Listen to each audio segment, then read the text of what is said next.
दोस्तों, आज मैं आप लोगों को एक ब्राह्मण और ब्राह्मणी की कहानी सुनाऊंगी। ब्राह्मण ने 8 बार पट और 16 बार चट कह के अपनी पत्नी की चोरी को पकड़ लिया। क्या था ये 8 बार पट और 16 बार चट का रहस्य? इस कहानी में सब कुछ विस्तार से सुनेंगे। अगर इससे पहले आप मेरे चैनल पर नए हैं तो प्लीज़ मेरे चैनल को सब्सक्राइब करें, वीडियो को लाइक और शेयर करें। तो आइए कहानी को सुनते हैं। एक समय की बात है, एक गांव में एक ब्राह्मण अपनी पत्नी के साथ एक छोटे से घर में रहता था। ब्राह्मण लोगों के यहाँ पर पूजा पाठ करवाया करता था और उससे उसे जो भी अनाज मिलता वह उसे घर लाता और ब्राह्मणी उसे बनाकर खिलाती, और जो अनाज बचता ब्राह्मण उसे गरीबों में बांट दिया करता था।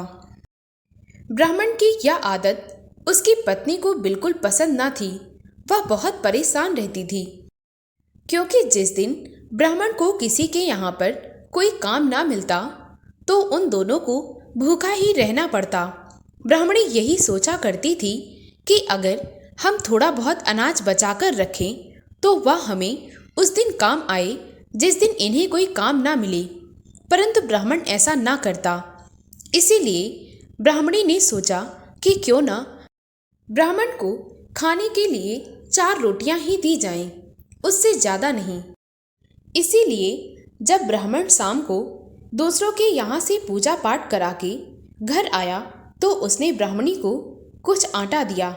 ब्राह्मणी ने उस आटे से कुछ रोटियां बनाई और बचा हुआ राशन छिपाकर रख दिया।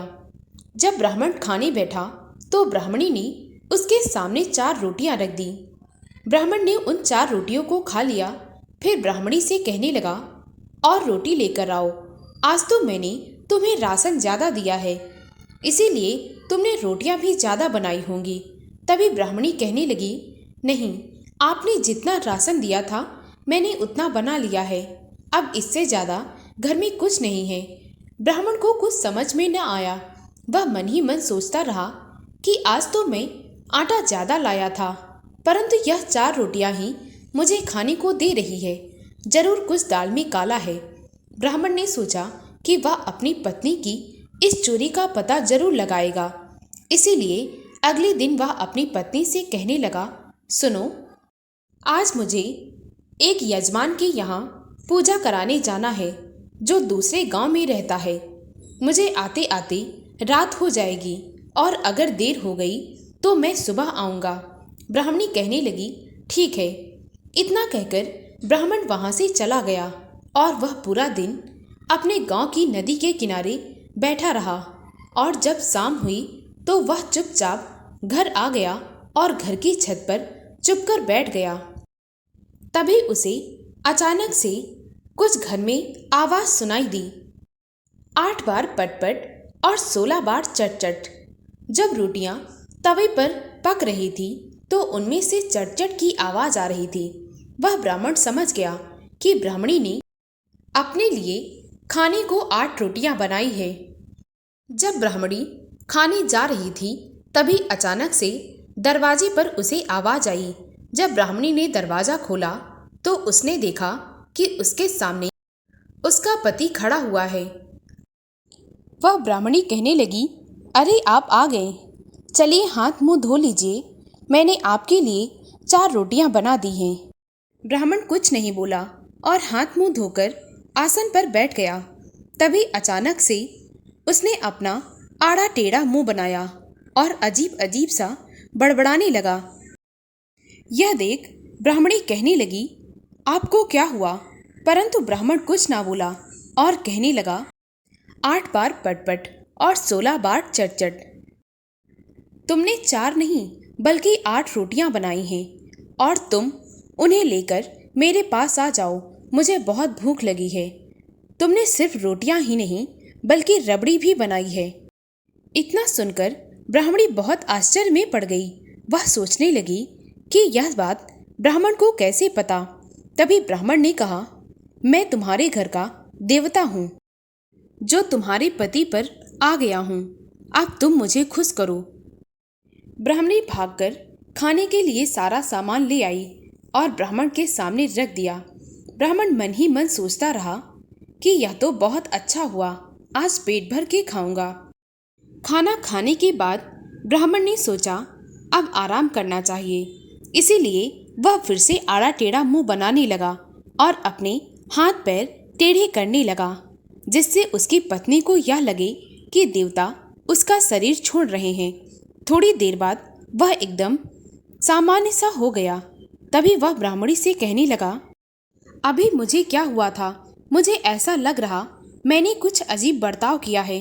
ब्राह्मणी कहने लगी, आप पर हमारे घर के देवता आ गए थे, उन्हें तो सब कुछ पता था कि मैंने खाने के लिए कितनी रोटियां बनाई और क्या बनाया।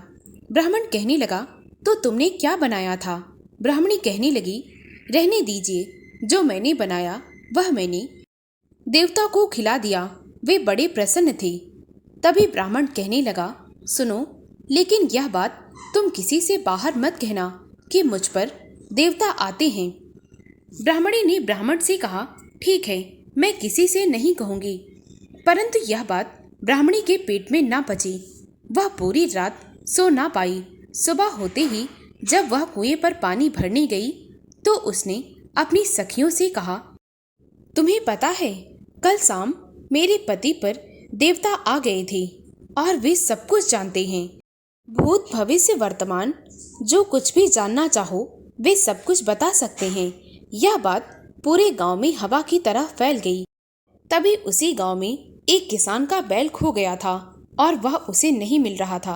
वह भागा भागा पंडित के पास आया और कहने लगा, महाराज, मैंने सुना है आप पर देवता आते हैं और वे सब कुछ जानते हैं। मेरा बैल खो गया है और मिल नहीं रहा, कृपा करके आप बता दीजिए कि मेरा बैल कहाँ है। पंडित ने जब यह सुना तो वह समझ गया कि उसकी पत्नी से नहीं रहा गया और उसने पूरे गांव में यह बात फैला दी। ब्राह्मण के सामने कोई रास्ता न था, इसीलिए वह किसान से कहने लगा, ठीक है, परंतु इसके लिए तुम्हें कल आना होगा। जब मैं आसन पर बैठूंगा तभी देवता मेरे अंदर आएंगे। वह किसान वहां से चुपचाप लौट गया। ब्राह्मण अपने घर आया और ब्राह्मणी को खूब डांटा, परंतु अब क्या हो सकता था, जो होना था वह हो गया। ब्राह्मण पूरी रात उस किसान का बैल ढूंढता रहा। तभी उसका बैल उसे एक गन्ने के खेत में मिला। अगले दिन जब किसान ब्राह्मण के पास आया तो ब्राह्मण कहने लगा, 8 बार पटपट और 16 बार चटचट, तेरा बैल गन्ने के खेत के पास चल रहा है, तू जाकर वहां से पकड़ ले। किसान भागा भागा उस गन्ने के खेत के पास गया तो उसे वहां पर अपना बैल मिल गया।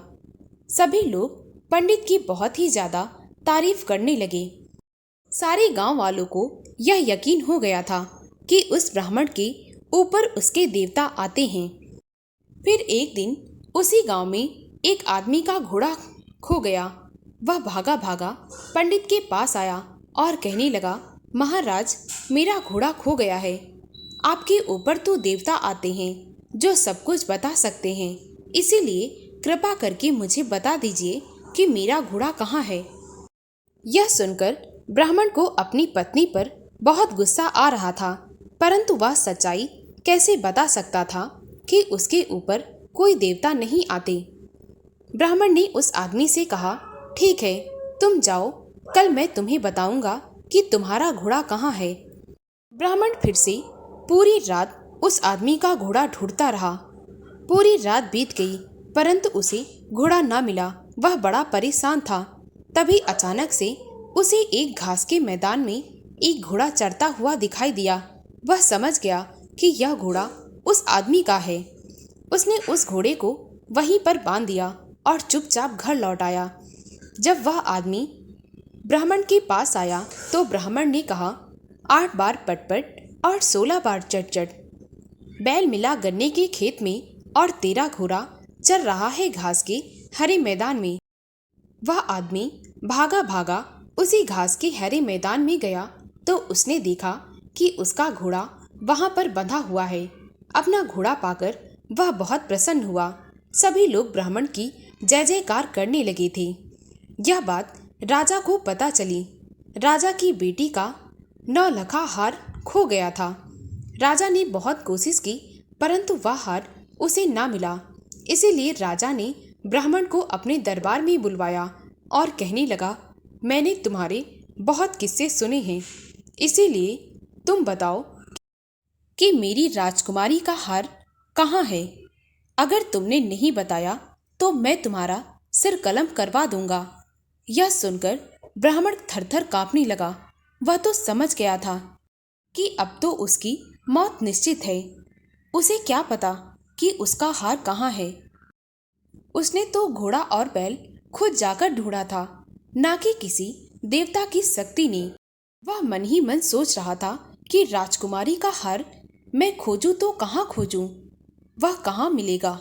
ब्राह्मण ने डरते डरते राजा से कहा, महाराज, मुझे रात भर का समय दीजिए। मैं कल सुबह आपको बताऊंगा कि राजकुमारी का हार कहाँ है। ब्राह्मण को राजा ने एक कक्ष में रखा। वहां पर उसके लिए तरह तरह के पकवान थे, परंतु वे सारे पकवान ब्राह्मण के लिए मिट्टी के बराबर लग रहे थे, क्योंकि उसे तो यह चिंता थी कि सुबह होते ही राजा उसे जान से मार देगा। क्योंकि मैं यह नहीं जानता कि राजकुमारी का हार कहाँ है। वह ब्राह्मण बहुत बेचैन था। पूरे कक्ष में इधर से उधर घूम रहा था। आधी रात लगभग बीत रही थी, तभी उसे अचानक से दो लड़कियों की आवाज़ सुनाई दी। वे दोनों आपस में बात कर रही थी। एक कह रही थी, चल सुखनंदिया, तुझे राजकुमारी ने बुलाया है। वे दोनों राजकुमारी की दासियां थीं, जिनमें से एक का नाम सुखनंदिया और दूसरी का नाम गटई कटनी था। ब्राह्मण को नींद ना आ रही थी। वह अपनी नींद को बुलाने के लिए ना जाने क्या क्या बड़बड़ाए जा रहा था। वह कहने लगा, आओ आओ सुखनंदिया, सुबेरे गटई कटनी होबे करी। आओ आओ सुखनंदिया, सुबेरे गटई कटनी होबे करी। वह ब्राह्मण इसी बात की रट लगाए था और अपनी नींद को बुलाने की कोशिश कर रहा था। जब यह बात उन दोनों दासियों ने सुना तो वे कांपने लगी, क्योंकि उन दोनों ने ही राजकुमारी का हार चुराया था। वह समझ गई कि ब्राह्मण के ऊपर जो देवता आते हैं, उन्होंने अपनी शक्ति से यह पता लगा लिया है कि वह हार हमारे पास है। कल तो यह बात अगर ब्राह्मण ने राजा को बता दी तो राजा हमें जान से मार देगा। इसीलिए वे दोनों भागी भागी ब्राह्मण के पास आई और उसके पैरों पर गिर गई और कहने लगी, हमें माफ़ कर दो, हम तुम्हें वह हार दे देंगे, परंतु तुम राजा के सामने यह न कहना कि वह हार हमारे पास था। ब्राह्मण समझ गया कि इन दोनों ने ही राजकुमारी का हार चुराया है।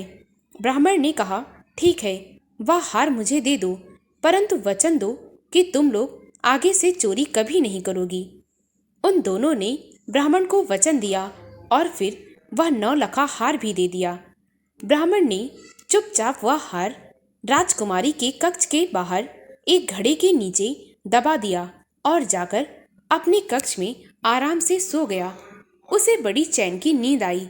सुबह उसने दरबार में आसन लगाया और वहां पर बैठकर बड़े बड़े मंत्रों का उच्चारण करने लगा।